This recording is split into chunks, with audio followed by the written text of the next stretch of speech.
Hello, मेरा नाम है चंद्रहास। स्टडी स्मार्ट एसएससी में आपका स्वागत है। दोस्तों, मेंसुरेशन का ये पार्ट 7 होगा।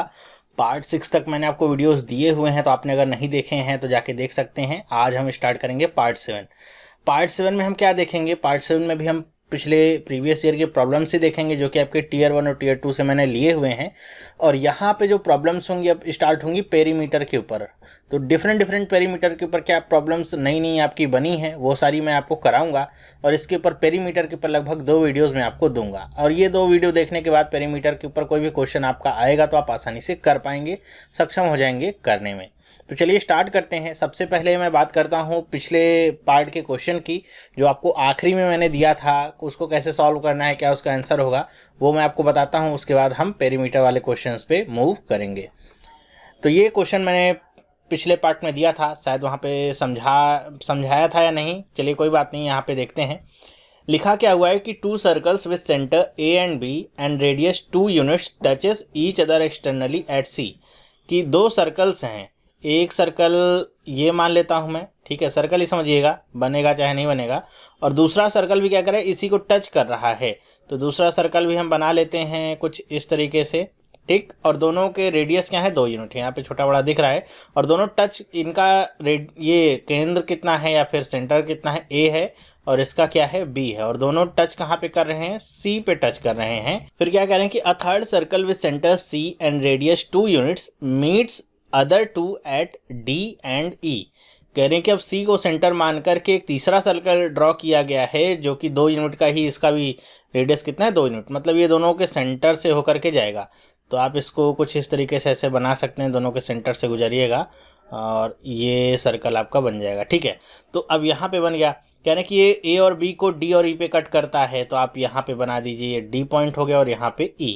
ओके, ऐसे मत करिएगा कि D यहाँ पे और E यहाँ पे। कह रहा है कि दोनों को अलग अलग पॉइंट पे कट कर रहा है, तो दोनों सर्कल पे कट दिखाना होगा। चाहे D और E आप ऊपर मान लीजिए, चाहे D और E नीचे मान लीजिए, दोनों में आप आसानी से इसको सॉल्व कर पाएंगे। अब आपको क्या कह रहा है कि आप निकालिए ABDE का क्षेत्रफल कितना होगा, क्वाड्रिलेटरल जो बनेगा। तो हम क्या करते हैं, इसको मिला देते हैं। तो ये तो आपकी स्ट्रेट लाइन होगी। और अगर आप ऐसे इसको मिलाएंगे और यहाँ से इसको मिलाएंगे क्वाड्रिलेटरल बनाने के लिए, तो ये आपको ट्रेपेजियम का शेप दिख रहा है, ठीक है। ट्रेपेजियम वाला शेप कुछ बनेगा। तो अब आप क्या करेंगे, इसका आपको क्षेत्रफल निकालना है। तो अगर आप देखिए ट्रेपेजियम को, तो ट्रेपेजियम का क्षेत्रफल क्या होता है, 1 × 2, जो भी पैरेलल साइड है, मतलब AB + DE। और गुणे में क्या कर सकते हैं, यहाँ पे जो इसकी हाइट निकलेगी उसका आप गुणा कर लीजिए, तो ये आपको क्षेत्रफल दे देगा। तो ट्रेपेजियम को क्षेत्रफल निकालने से अच्छा होगा कि अगर आप यहाँ पे थोड़ा सा समझदारी दिखाएं, तो आपको ये समझ में आएगा कि ये जो ABDE है, ये आपका ट्रेपेजियम तो है, वो सही बात है, लेकिन ये आपका क्या है कि 3 इक्विलेटरल ट्रायंगल के बराबर है। 3 इक्विलेटरल ट्रायंगल के बराबर है। कैसे?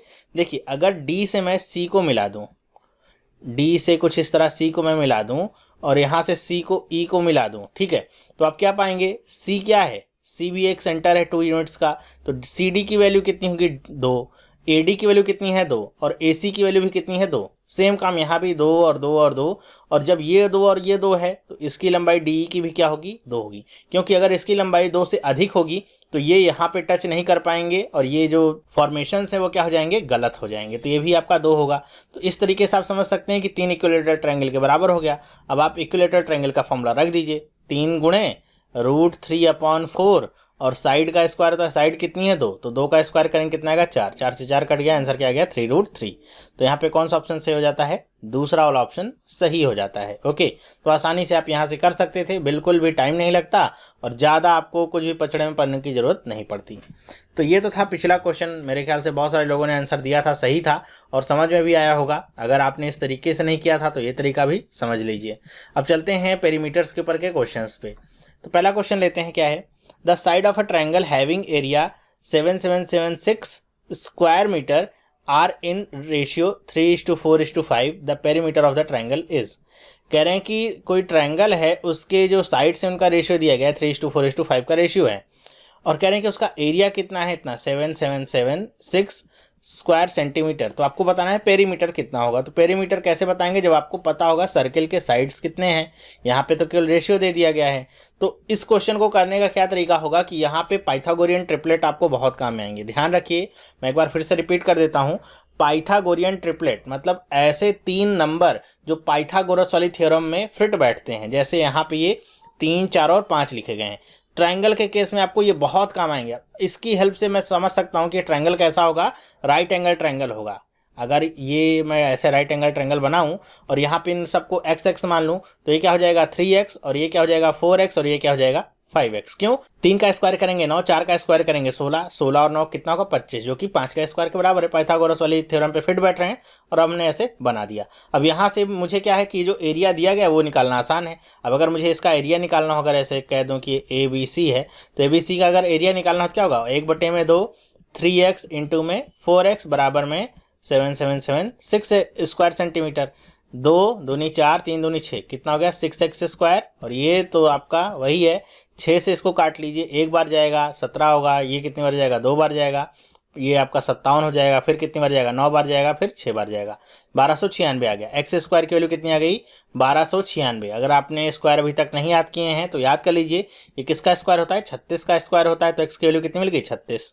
अब आपको इसका पेरीमीटर निकालना है, तो ऐसे मत करिएगा 36 को यहाँ रखिए, 36 को यहाँ रखिए, 36 को यहाँ रखिए, ऐसे नहीं, सबको जोड़ लीजिए। 4 3 7 5 12, 12x हो गया।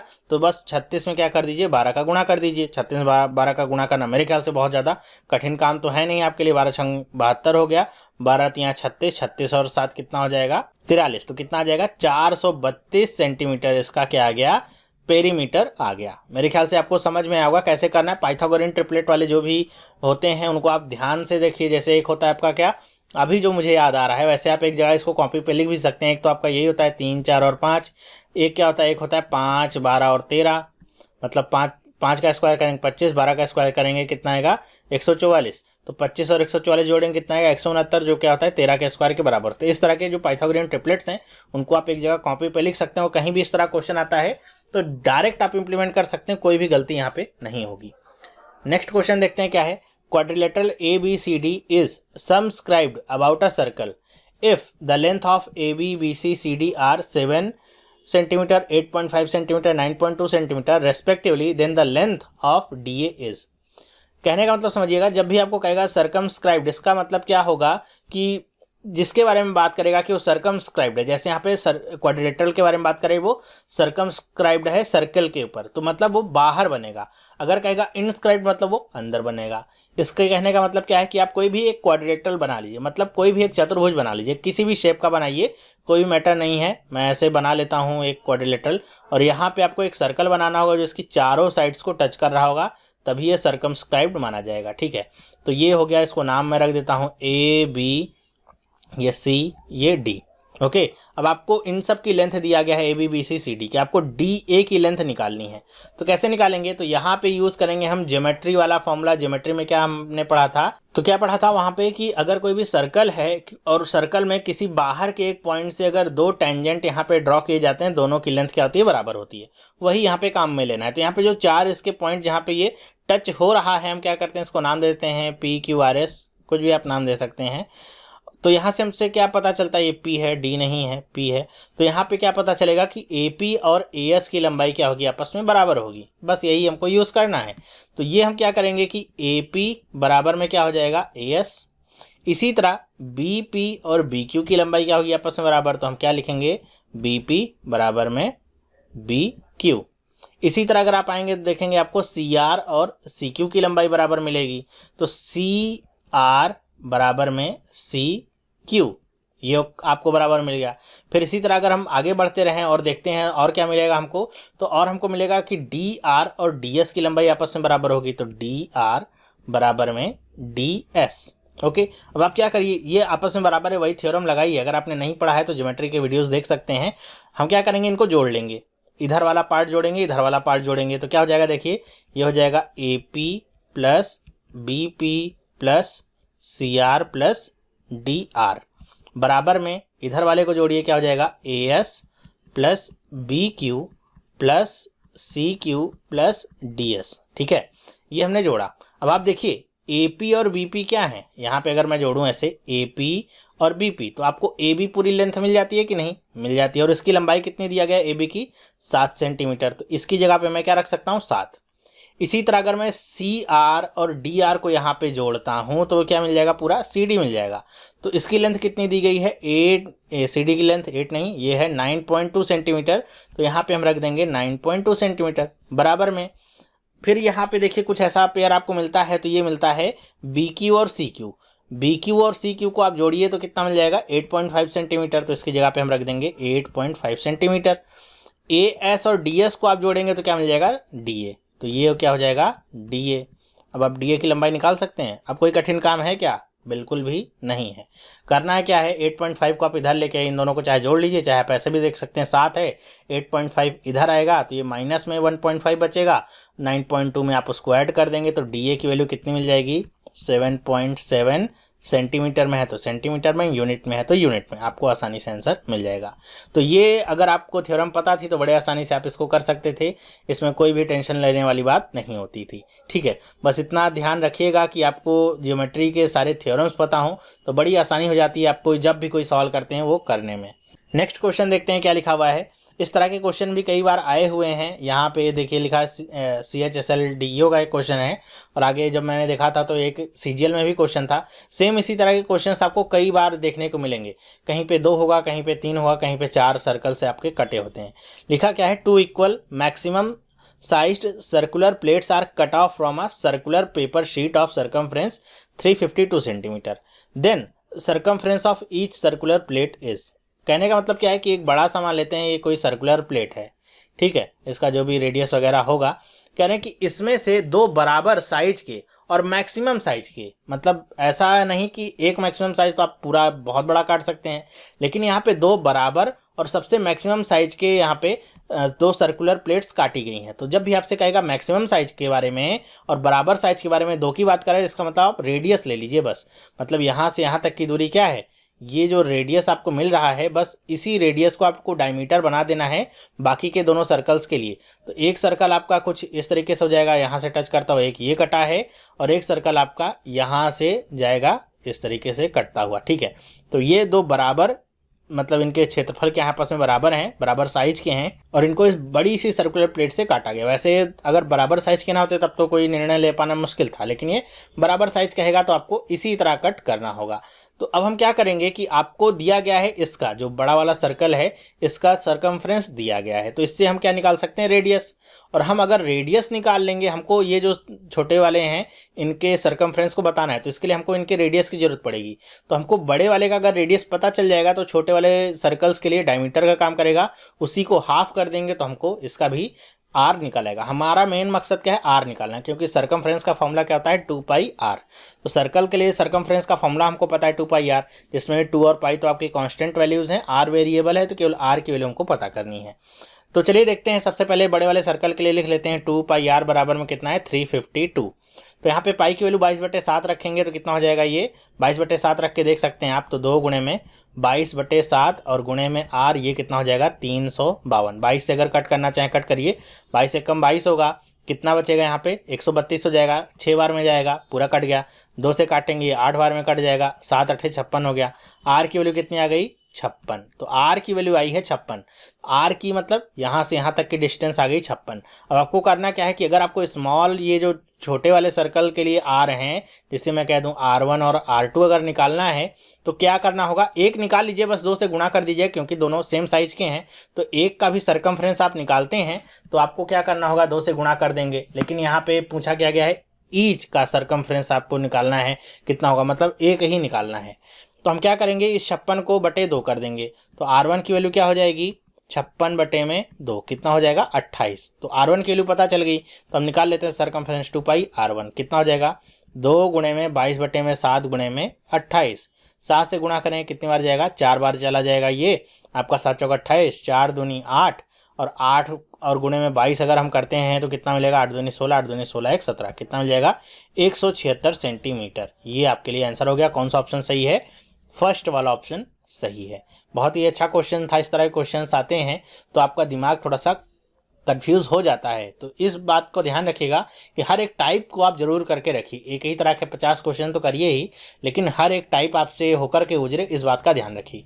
मैं इसी बात को ध्यान में रख के आपके लिए सारे क्वेश्चंस बनाता हूँ। तो बार बार रिपीट होता रहता है, एक टाइप उसका मैं कराता हूँ जिससे आपको पूरा टाइप समझ में आ सके।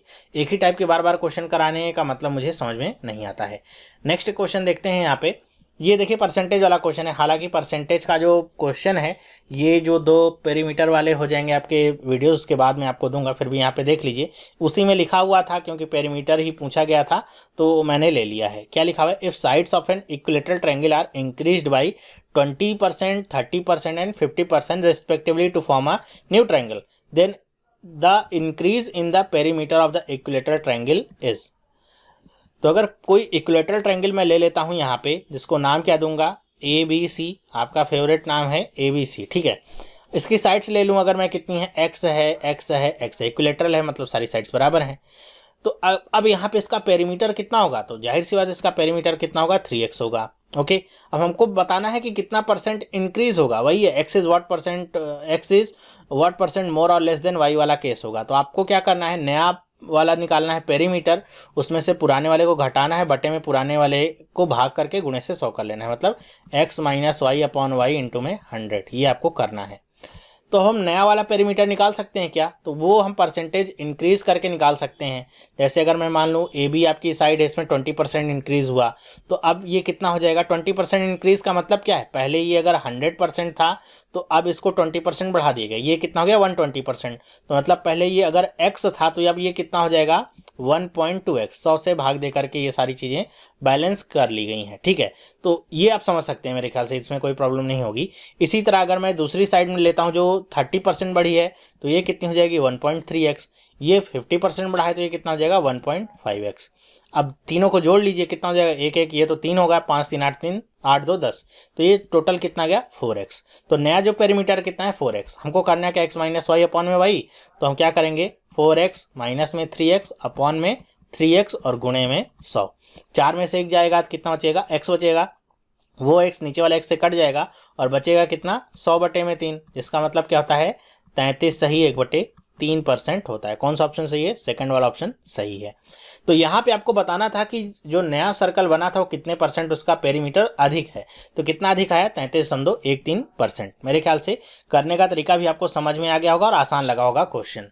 नेक्स्ट क्वेश्चन की हम बात करते हैं। लिखा क्या गया है? The diameter of each wheel of a car is 70 centimetre. अब ये व्हील वाले क्वेश्चन बहुत आते हैं, कई बार रिपीटेड है, तो इसके मैं 2 क्वेश्चन आपको कराऊंगा और 2 क्वेश्चन के बाद आप कोई भी क्वेश्चन पूछा जाएगा तो आसानी से व्हील वाला कर लेंगे। तो कहने का यहाँ पे क्या तात्पर्य है कि कोई भी व्हील है, व्हील का मतलब कोई भी पहिया है जिसका डायमीटर आपको दिया गया है कितना है? 70 सेंटीमीटर का, ठीक है। उसी तरह जैसे आप इसे सर्कल मान सकते हैं। If each wheel rotates 400 times per minute then the speed of the car is. अब यहाँ पे ये बताया गया है कि हर एक जो व्हील है वो 400 बार घूमती है 1 मिनट में, मतलब 1 मिनट में 400 बार व्हील घूम जाएगी। तो आपको बताना है कि जो कार है वो कितनी तेज चल रही, किस रफ्तार से चल रही, स्पीड उसकी क्या है। तो इसमें आपको कुछ कॉन्सेप्ट क्या समझना है कि ये मान लेता हूँ कोई व्हील है, यहाँ पे आपको डायमीटर दिया गया है, ये डायमीटर दिया गया है कितना है? 70 सेंटीमीटर है। तो इसका रेडियस कितना हो जाएगा? तो आर की वैल्यू कितनी हो जाएगी? 70 को हाफ करिए, कितना हो जाएगा? 35। तो आप क्या करिए कि आपको पता है कि ये व्हील 1 मिनट में कितना घूमती है? 1 मिनट में घूमती है 400 बार घूमती है। तो हम ये निकाल लेते हैं कि व्हील एक चक्कर लगाएगी तो कितनी दूरी तय करेगी, क्योंकि स्पीड अगर निकालनी है तो स्पीड का फॉर्मूला क्या आता है? डिस्टेंस अपॉन में टाइम। डिस्टेंस हमको निकाल लेनी है, टाइम तो पता है कितना है? 1 आवर है, 1 घंटा है, यही निकालना है। लेकिन डिस्टेंस कितनी तय करेगा ये हमको नहीं पता है। तो डिस्टेंस कैसे निकालेंगे? हम क्या तय करेंगे कि व्हील यहाँ पे एक चक्कर में कितनी दूरी तय करती है, और वो कैसे निकलेगा कि हम इसका सरकमफ्रेंस निकाल लें। जितनी इसकी बाउंड्री उतनी दूरी तो तय करेगी। ये व्हील मान लेते हैं ऐसे घूमेगी, तो एक चक्कर में जितना इसका सरकमफ्रेंस है उतनी ही दूरी खत्म करके फिर आएगी, फिर ऐसे घूमेगी। तो एक का अगर हम निकाल लेते हैं दूरी, उसी को हम 400 से गुणा कर दें तो हमारा काम बन जाएगा। तो वही करते हैं। तो क्या निकालें? 2πr निकाल लेते हैं। मेरे ख्याल से प्रॉब्लम तो आपको समझ में आएगी हम क्या करना चाहते हैं और क्यों। ओके, डिस्टेंस निकालनी है हमको, 1 घंटे में कितना चली होगी। तो हम ये निकाल रहे हैं कि एक चक्कर में कितना वो चलती है। तो 2 गुणे में 22/7, आर की वैल्यू कितनी है? 35। 5 बार कट जाएगा, 5 दूनी 10, और ये कितना हो जाएगा? 220 सेंटीमीटर आ गया। तो एक ये अगर साइकिल चलती है, एक बार ये चक्कर लगाती है तो 220 सेंटीमीटर चलती है, तो वो 400 बार अगर साइकिल इस तरह से करेगी तो कितना चलेगी। तो हम क्या करते हैं, इसको 400 से गुणा कर देते हैं। लेकिन ध्यान रखिए ये केवल 1 मिनट की दूरी बताएगा 400। हमको अगर पूरे घंटे की दूरी निकालनी है तो इसको हमको 60 से और गुणा करना पड़ेगा, क्योंकि 1 hour is equal to 60 minute होता है। 400 से एक बार गुणा करेंगे तो केवल 1 मिनट की डिस्टेंस बताएगा। अगर हमको पूरे घंटे की डिस्टेंस चाहिए तो 60 से और गुणा कर लेंगे, बस हमारा काम हो जाएगा। तो जीरो उरो को तो छोड़ दीजिए, यहाँ पे देखिए 6 चौको 24 और 22 और 24 को आपको गुणा करना है। 24 दूनी कितना होता है 48, और 24 दूनी 48 और 4 कितना हो जाएगा 52। तो ये 528 आ गया। 1 2 3 4 जीरो आप यहाँ पे बढ़ा लीजिए, लेकिन ध्यान में रखिए किसमें, सेंटीमीटर में। ओके, जैसे कि यहाँ पे लिखा हुआ था ये सेंटीमीटर में, सेंटीमीटर में आपको निकालना क्या है दूरी, किलोमीटर पर आवर में। तो आवर में तो हमने कन्वर्ट कर लिया, इसको किलोमीटर में भी कन्वर्ट नहीं किया है। वो कैसे होगा कि हम इसमें भाग दे दें। सेंटीमीटर से मीटर बनाएंगे तो 100 से भाग देंगे, फिर मीटर से किलोमीटर में बनाने के लिए हमको इसको 1000 से भाग देना होगा। अब जीरो से जीरो काट लीजिए, ये 2 जीरो यहाँ से कट गया, ये 2 जीरो यहाँ से कट गया, 10 बचा, इसको भाग देंगे कितना हो जाएगा 52.8 किलोमीटर पर आवर की इसकी स्पीड आ जाती है। यहाँ पे देखिए आंसर में सब जगह क्या है 528 ही आपको लिखा हुआ है, लेकिन पॉइंट का डिफरेंस है। कौन सा ऑप्शन सही होगा, तीसरा वाला ऑप्शन सही होगा। मेरे ख्याल से आपको समझ में आया होगा कैसे इस क्वेश्चन को करना है। नेक्स्ट क्वेश्चन पे चलते हैं, इसी तरह का है, लेकिन यहाँ पे क्या कहा है कि डायमीटर है किसी व्हील का जिसका यहाँ पे डायमीटर की लंबाई दिया गया है 98 सेंटीमीटर। कह रहा है कि the number of revolutions in which it will have to cover a distance of 1540 metres is. अब आपको यहाँ से उल्टा पूछा गया, यहाँ पे डिस्टेंस दे दिया और आपसे पूछ रहा है कितना चक्कर लगाएगा कि इतनी दूरी तय कर लेगा। तो कैसे करेंगे, यहाँ पे डायमीटर दिया गया है तो रेडियस निकाल लेंगे कितना है, तो रेडियस आ जाएगा 49। 98/2 करेंगे, रेडियस आ गया 49। तो इसमें भी हमको क्या करना है कि एक चक्कर की दूरी निकाल लेते हैं, कितनी होगी, तो 2πr कर लेते हैं। तो 2 गुणे में 22/7 और r की वैल्यू कितनी है 49। 7 7 49, 7 दूनी 14, 14 दूनी 28, 14 दूनी 28 2 30, कितना गया 308 सेंटीमीटर। ये आ जाती है एक साइकिल की डिस्टेंस, 308 सेंटीमीटर चलेगी। और आपको क्या देखना है कि ये 1540 मीटर की दूरी इसने तय की है। तो एक साइकिल में अगर वो 308 सेंटीमीटर चलती है तो 1540 मीटर कितनी दूरी में चलेगी। कैसे करेंगे, तो बस आपको क्या करना है, इसको भाग कर देना है 1540 बटे में 308, लेकिन ये क्या है सेंटीमीटर में है, तो मीटर में कन्वर्ट करने के लिए इसको भी आप 100 से डिवाइड करेंगे, जो कि ऊपर चला जाएगा। बस आप आसानी से कर सकते हैं। देखिए कितनी बार चला जाएगा, 5 बार में टोटल चला जाएगा। तो 1540 हो गया, आसानी समझ सकते हैं। 30 है तो 5 बार करेंगे 1500 होगा, या 8 पंचे 40 है, 1540 हो गया। 5 गुणे में 100 कितना हो जाएगा 500 साइकिल्स या 500 चक्कर आएंगे इसको कवर करने के लिए। फर्स्ट ऑप्शन सही हो गया। तो यही पूछेगा, 2-3 चीज़ें हैं, घुमा घुमा के बस पूछेगा। कई बार आपको रेवोल्यूशन और स्पीड दोनों दे देगा, या मीटर दे देगा, आपसे पूछेगा कि बताओ उस व्हील का डायमीटर कितना है, तो भी यही करना है। स्पीड पूछेगा तो भी यही करना है। 3 चीज़ें हैं कुल मिला के, वही आपको बस घुमानी है और आपका क्वेश्चन सॉल्व हो जाएगा। नेक्स्ट क्वेश्चन पे चलते हैं, देखते हैं क्या है।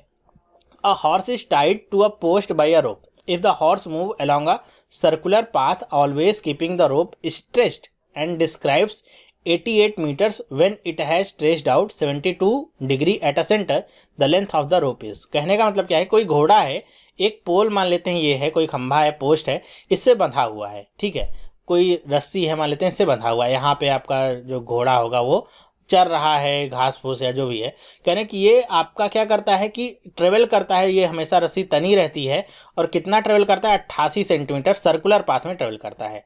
और ये जो 88 मीटर तय करता है तो इससे सेंटर पे कितना का कोण बनता है, ये बनता है 72 डिग्री का कोण बन रहा है, एंगल 72 डिग्री का बन रहा है। तो आपको बताना है कि ये जो रोप है इसकी लंबाई क्या है। तो कुल मिला के आर्क का क्वेश्चन है, तो आपको क्या देखना है, यहाँ पे आर की वैल्यू निकाल लेनी है, ठीक है। आर की वैल्यू यहाँ पे आपको निकालनी है, ये रोप की वैल्यू कितनी होगी। तो आर की वैल्यू कैसे निकालेंगे हम, आपको पता है कि ये सरकमफ्रेंस हो सकता है इसका। मैंने बताया हुआ है आपको कि आर्क का सरकमफ्रेंस क्या होता है, किसी कोई भी सर्कल है उसका सरकमफ्रेंस क्या होता है 2πr होता है। लेकिन यहाँ पे ये पूरा सर्कल नहीं है, थोड़ा ही सर्कल है, तो उसके लिए फॉर्मूला क्या होता है, बस इसमें थीटा बटे में 360 और गुणा हो जाता है और कुछ नहीं होता है। और थीटा की वैल्यू यहाँ पे कितनी है 72, आप यही रख दीजिए, पाई की वैल्यू रख दीजिए, सारी चीज़ें आपको समझ में आ जाएंगी।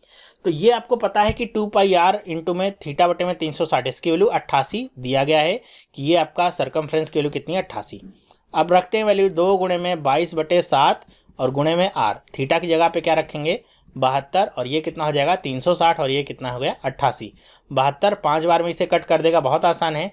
ये 22 दूनी 44 हो जाएगा, 44 दूनी 88 हो जाएगा, 7 पचे 35 हो जाएगा, 35 दूनी 70 हो जाएगा। तो आर की वैल्यू कितनी आ गई 70 मीटर। और कोई टेंशन नहीं थी, अगर ये आपको पता था तो बहुत आसानी से आप इस क्वेश्चन को कर सकते थे। ठीक है, ध्यान रखिए कोई भी आर्क बोले, अब इसका अगर क्षेत्रफल निकालने को कहेगा तो उसमें भी कोई टेंशन नहीं, क्षेत्रफल जो सर्कल का होता है वही होगा पाई आर स्क्वायर, लेकिन ये पूरे सर्कल का होता है और ये क्या है केवल 72 डिग्री तक के सर्कल का चाहिए। तो इसमें आपको थीटा बटे में 360 का गुणा कर देना है और आपको जो आंसर है वो मिल जाएगा। ठीक है, तो बस यही करना था और कुछ करना नहीं था। ये इतना छोटी सी चीज़ अगर पता है तो आसानी से सॉल्व कर सकते हैं, ये याद भी करने की जरूरत नहीं है, बहुत आसानी से आप इसको समझ सकते हैं। नेक्स्ट क्वेश्चन पे चलिए चलते हैं। तो क्या है लिखा हुआ है ABCD is a parallelogram in which diagonals ACBD intersect at O। Parallelogram है मतलब आमने सामने की भुजाएं क्या है पैरेलल है, लेकिन ये आयत तो होगा नहीं। पैरेललोग्राम में आमने सामने की भुजाएं क्या होती हैं पैरेलल होती हैं और बराबर होती हैं। तो कुछ इस तरह का होगा ये ABCD। ठीक है, कह रहे हैं कि AC और BD आपस में कहाँ पे कट करते हैं O पे। तो AC ये आपका हो जाएगा, BD कुछ इस तरीके से हो जाएगा, ये पॉइंट क्या है O। फिर क्या कह रहे हैं आगे भी पढ़िए कि if EFGH are the mid points of AO DO CO and BO respectively, कि E किसका मिड पॉइंट है AO का मिड पॉइंट है E, F किसका मिड पॉइंट है DO का, तो ये मैं बना देता हूँ इसका मिड पॉइंट क्या है F। फिर G किसका मिड पॉइंट है CO का, तो G मिड पॉइंट किसका है CO का, और ये हो जाएगा H का मिड पॉइंट, ये सॉरी BO का मिड पॉइंट कितना हो जाएगा H। तो आप इनको भी कनेक्ट कर सकते हैं आपस में कुछ इस तरीके से, ये आपका बन गया, ये भी आपका पैरेललोग्राम जैसा ही बनेगा। ठीक है, तो यहाँ पे बता रहे हैं respectively then ratio of the perimeter of quadrilateral EFGH to perimeter of the parallelogram ABCD is. तो इसमें कह रहे हैं कि जो अंदर आपके छोटा वाला बना हुआ है क्वाड्रिलेटरल, ये इसका जो पेरीमीटर होगा और जो बड़े वाले क्वाड्रिलेटरल का पेरीमीटर होगा, इनके बीच का रेशियो क्या होगा। तो कैसे करेंगे इस क्वेश्चन को, वैसे करने में आपको थोड़ा सा हिचक हो सकती है, कैसे करेंगे ये सोचने में थोड़ा टाइम लगेगा, लेकिन जब भी इस तरह के क्वेश्चन पूछें तो आप बस ज्योमेट्री के थ्योरम से याद रखिए क्या है कि अगर मैं यहाँ पे एक त्रिभुज ले लूँ ODC अगर ट्रायंगल ले लूँ, तो देखिए ODC ट्रायंगल है और ज्योमेट्री मैंने आपको बताया था कि अगर कोई ट्रायंगल है और यहाँ पे आपको ये पता है कि ये ट्रायंगल ODC है और इनके मिड पॉइंट्स को हमने ये कनेक्ट किया है, तो ये क्या होते हैं इनके, ये दोनों आपस में क्या होंगे पैरेलल होंगे, मतलब FG पैरेलल किसके होगा DC के, और अगर ये पैरेलल है इसके तो ये क्या होगा इसका हाफ भी होगा, मतलब जो FG की वैल्यू है वो क्या होगी 1/2 ऑफ DC होगी। तो इतना आपको अगर समझ में आ गया, अब सारी कहानी खत्म है इतने से। इतना अगर आपको नहीं समझ में आया तो फिर आप बड़े परेशान हो सकते हैं इस क्वेश्चन को सॉल्व करने में। खैर आगे हम चलते हैं। तो ये आपको पता चल गया एक त्रिभुज में यही हाल होगा, OBC लेंगे तो यहाँ पे GH वही काम करेगा, तो यहाँ पे क्या हो जाएगा GH की वैल्यू कितनी हो जाएगी 1/2 ऑफ BC हो जाएगी। वही काम OAB करेगा तो यहाँ पे EH की वैल्यू कितनी हो जाएगी 1/2 ऑफ AB हो जाएगी। यही काम ODA में होगा तो यहाँ पे EF की वैल्यू कितनी हो जाएगी 1/2 ऑफ DA हो जाएगी। हो गया। अब आपको यहीं से समझ में आ रहा है कि जब इसकी जो सारी साइड्स हैं इस AB या BC या DC सबकी हाफ ही हैं, तो आपस में आप समझ सकते हैं कि इसका पेरीमीटर भी क्या होगा हाफ होगा बड़े वाले के। तो यहाँ पे अनुपात कितना निकल के आएगा 1:2 का रेशियो यहाँ पे निकल के आएगा। थर्ड ऑप्शन सही है। फिर भी अगर आपको समझ में नहीं आता है कैसे हो रहा है क्यों हो रहा है, तो आप क्या कर सकते हैं AB को मान लेते हैं ये कितना है 2x, तो DC भी बराबर ही होगा 2x। BC की लंबाई कितनी हो जाएगी यहाँ पे मान लेते हैं 2y, तो ये भी क्या हो जाएगा 2y। तो इस हिसाब से ये वाला अंदर कितना हो जाएगा x, ये कितना हो जाएगा x, ये हो जाएगा y और ये हो जाएगा y।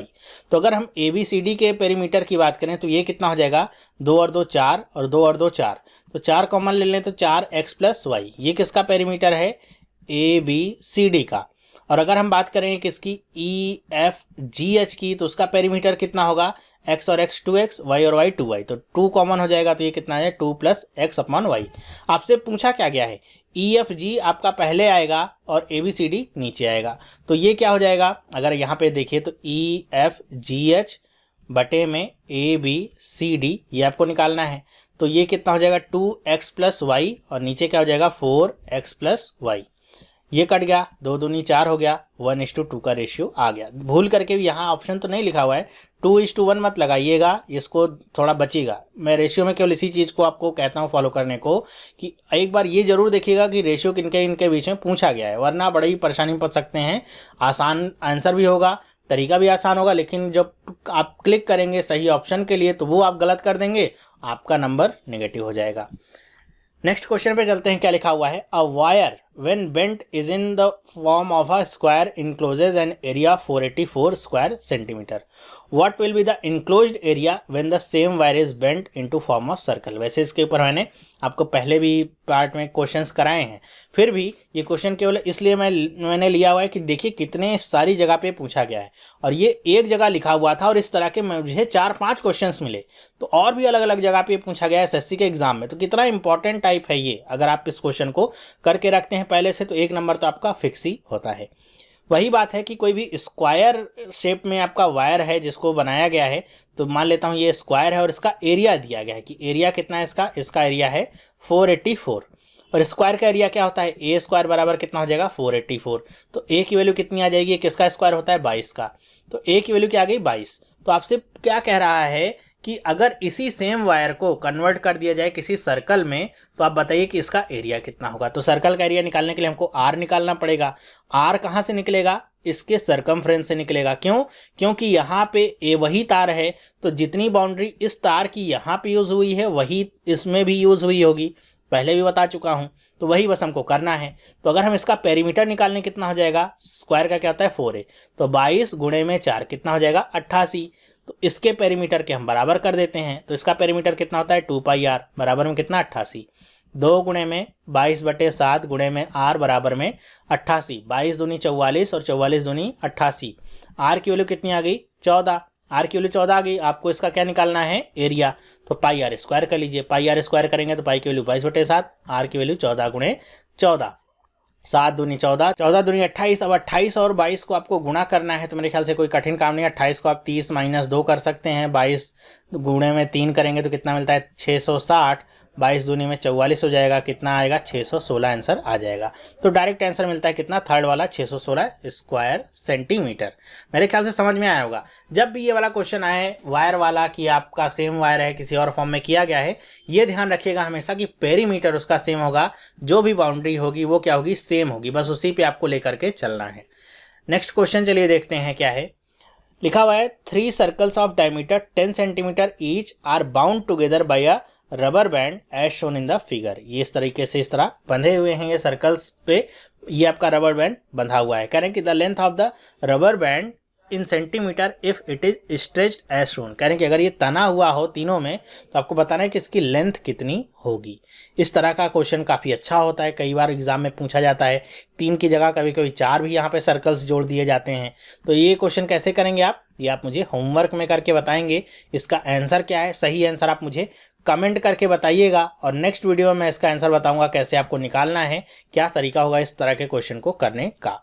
तो कमेंट करके आप मुझे बताइएगा। इस वीडियो में फिलहाल इतना ही। अगर आपको क्वेश्चन समझ में आया हो, तरीका समझ में आया हो, अच्छा लगा हो, कुछ आपका डर खत्म हुआ हो, थोड़ी भी हेल्प हुई हो, तो वीडियो को लाइक करना ना भूलें, और अपने दोस्तों के साथ भी ज़रूर शेयर करें, जिससे और लोगों तक भी वीडियोस पहुंच सकें, और लोग भी जान सकें, और लोग भी हमसे जुड़ सकें। अगर आप अभी तक हमारे टेलीग्राम ग्रुप से नहीं जुड़े हुए हैं, तो टेलीग्राम ग्रुप का जो लिंक है वो मैं आपको डिस्क्रिप्शन बॉक्स में प्रोवाइड करूँगा नीचे, तो आप वहाँ पर जा करके टेलीग्राम ग्रुप से जुड़ सकते हैं, जिससे आपको जो भी नई वीडियो की अपडेट होगी, पीडीएफ होगा, कुछ भी होगा मटेरियल, वो आपको मिलता रहेगा और आपसे कोई भी अपडेट मिस नहीं होगी। तो आप जरूर से ज्वाइन कर लीजिएगा टेलीग्राम ग्रुप को। तो ये वीडियो देखने के लिए आपका बहुत बहुत धन्यवाद। अगर आप इस चैनल पर नए हैं, पहली बार इस वीडियो को देख रहे हैं, तो आप भी इस चैनल को सब्सक्राइब कर सकते हैं, जिससे इस तरह की वीडियोस आपको मिलती रहेंगी और आपकी प्रिपरेशन और अच्छी होती रहेगी। तो हम मिलेंगे नेक्स्ट वीडियो में, तब तक के लिए have a nice day and bye.